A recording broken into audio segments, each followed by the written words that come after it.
hated school, absolutely hated every minute of it. I was different. And my parents were wonderful and are wonderful people.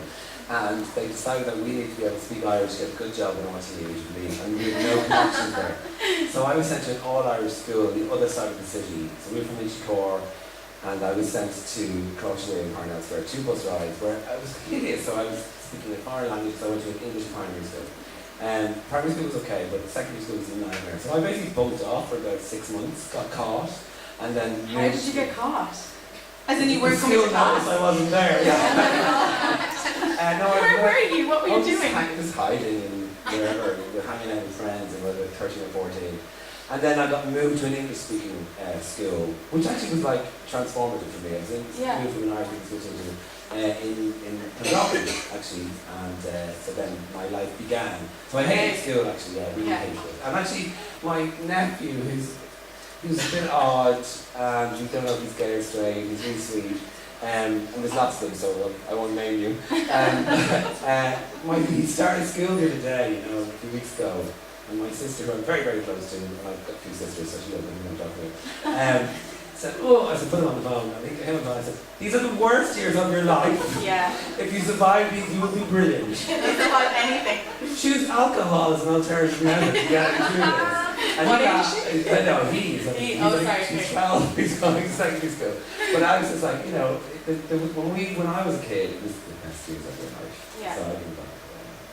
So throughout those years then, were you interested in fashion? I have to ask. I was. Yeah. It was really, our fashion emporium was the clothes show on a Sunday night on BBC One. Oh.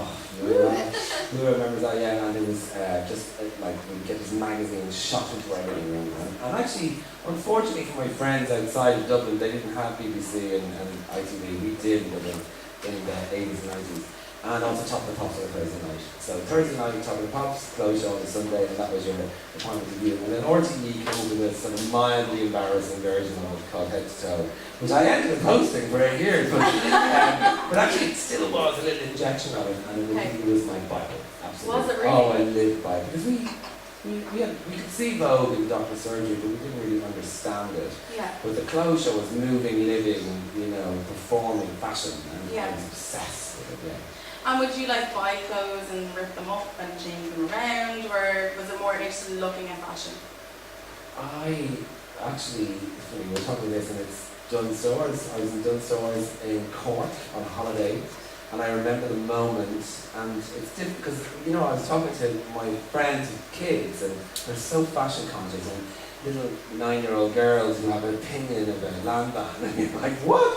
I remember the moment I became interested in my personal appearance. I remember the moment I went, oh God, this looks shit, I need to think. And I was about 11, and my sister was a hippie, and my older sister was in jeans, and I was standing in Dunnes, and my mother had bought me a pair of Dunnes trainers and Dunnes wide leg jeans, and I remember thinking, this is wrong, this whole picture is wrong.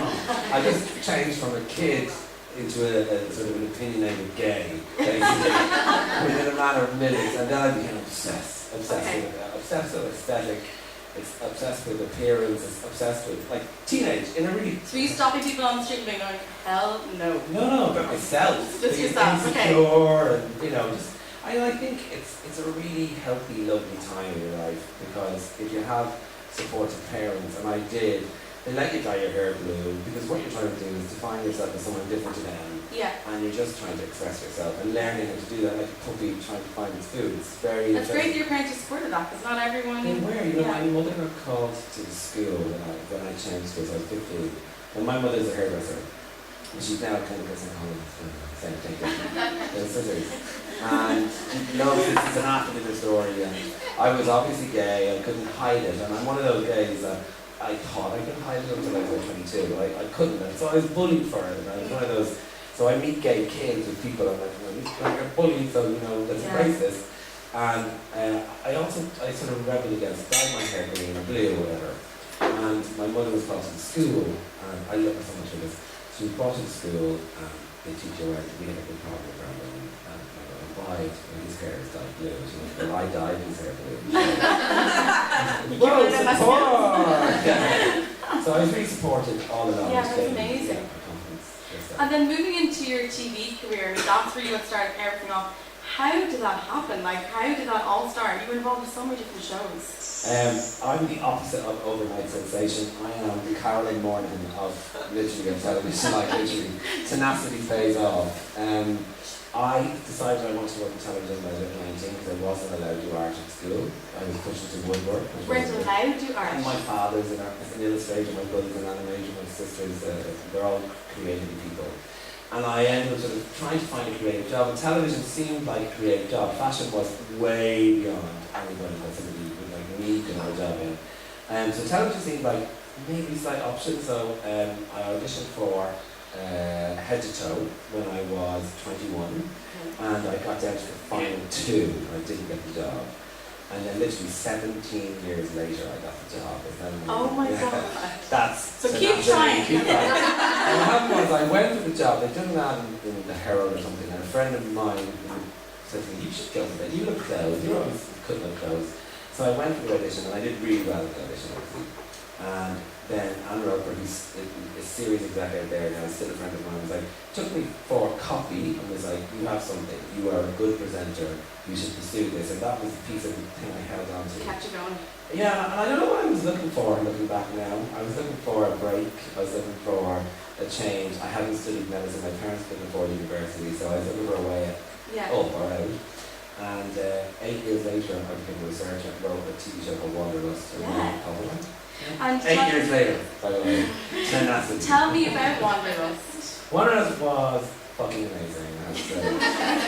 It was a great story. Very quickly, I'll try and do it in 4 sentences. My best friend, Shirley Temple Bar, we wrote the drag show together 15 years ago, 16 years ago. He got a free weekend in Manchester to review the gay scene from the Sunday window. We went and had the best weekend ever. I was a researcher on daytime TV, and I was like, there has to be other ways to get people to pay for us to go away. And we came with this idea about, using chat rooms to tell us, because, club promoters move so quickly, they'll tell us where everything's cool, because we were hanging out in the pub at the time. And then a friend of ours said to us, why don't you make a dating show? So I was like, okay, that's brilliant. And I pitched it I really focused my mind, actually, I remember being really focused. And pitched it to lots of people, and then he picked it up. And I remember the commissioner saying, so you're a people rocker, why would you present it? I was like, because it's not happening without me. I worked really fucking hard for this. And she's like, okay. And then we sold it to 19 countries in lockdown. 19 countries? Yeah. And that's really just the start of all the TV shows, because you've been involved in so many. But after that, then it was just, I got onto the wheel and then tried to stay on the wheel. Once your foot's in the door, kind of, you can... No, the staying on is just as tricky as, as getting off. Yeah. And you're probably best Sounds known... like my sex life. You're probably best known TV-wise, obviously, for Off the Rails. Yes, Massive. it was a lucky coincidence. Who misses Off the Rails, can I just say? Like, I miss it so much. Well, Off the Rails became a kind of a... by the end of it, it was a bit mammy for me as well. I like the editorial, but I think it's like, I put it down to this, so changing rooms, all those interiors, which by the way, I totally think you should do interiors, and in a very capital way. There's an option for that now, but changing rooms, the woman who wallpapers, that's the name of the book, by the way. Changing rooms, if you remember BBC, kicked off a plethora of TV shows where it was like paint the walls white, put a bread in the oven, make your house, and eventually everybody got the message. So at one point there were 8 terrestrial interior programs, right? Off the Rails, we took over on the back of Goss success, let's be honest. So eventually every woman knew to get the right size bra, get magic fingers and don't be ashamed, have confidence. So the message after 8 seasons, the message was still the same. The message was the same, and the message was done. Every woman knew it, and all her daughters knew it. And Instagram had also shown her daughter how to do it. And Instagram had given her daughter a point of view on it as well. So by the end of it, I felt it was done. We'd done our stuff.